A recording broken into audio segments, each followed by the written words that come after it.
Hey, ladies and gentlemen, this is Carmine Sabia for Explain America, and we have breaking news coming out of the Supreme Court, and it's massive. In fact, it changes literally everything when it comes to immigration law. Before we get started, please make sure you like, comment, share, and subscribe.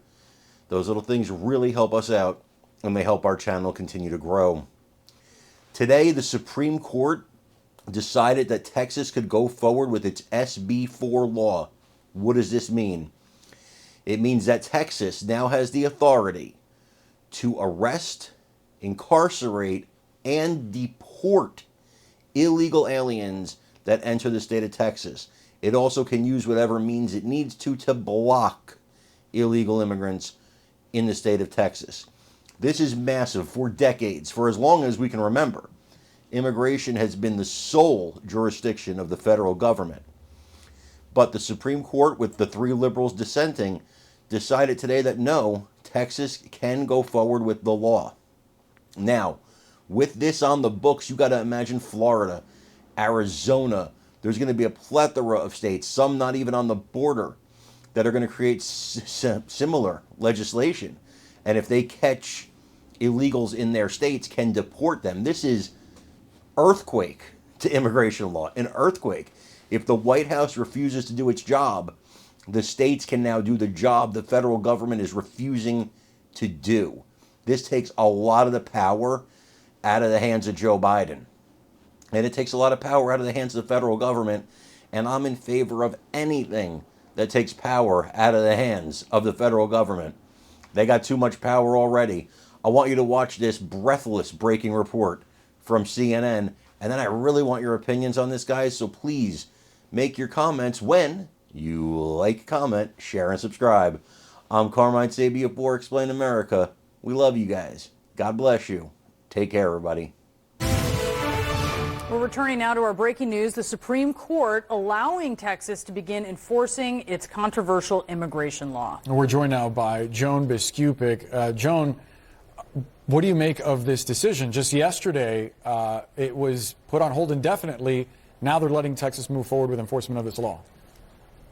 Yeah, Boris, when they put it on hold indefinitely last night, they were only doing it because they weren't ready to issue this order. It wasn't anything final. They just essentially bought themselves a few more hours of time.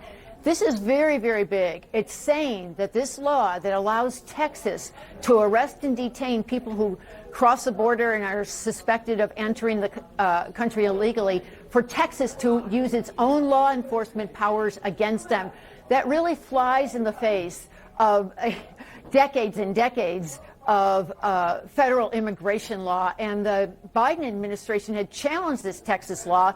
It's commonly known as SB 4. It was signed by Governor Abbott back in December, really taking a hard law enforcement effort against people crossing the border. The administration had said, you can't do this.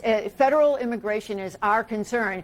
And the merits of this dispute are playing out in lower courts. But the question was, should this law be allowed to take effect? A lower district court judge had said no, put the court on the law on hold while the legal proceedings play out. But today, the Supreme Court ensured that that law can go forward. Now, just so you know, only 3 justices dissented here, and they were the liberal justices, Justices Sonia Sotomayor, Ketanji Brown Jackson, and Elena Kagan. And I'll just read briefly from their dissent, because the majority itself did not explain itself.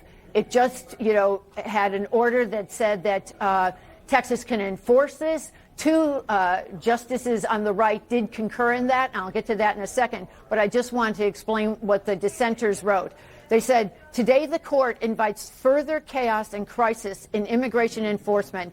Texas passed a law that directly regulates the entry and removal of non-citizens and explicitly instructs its state courts to disregard ongoing federal immigration proceedings. That law upends federal state balance of power that has existed for over a century. That's what Justices Sotomayor and Jackson wrote. And then Justice Kagan wrote separately.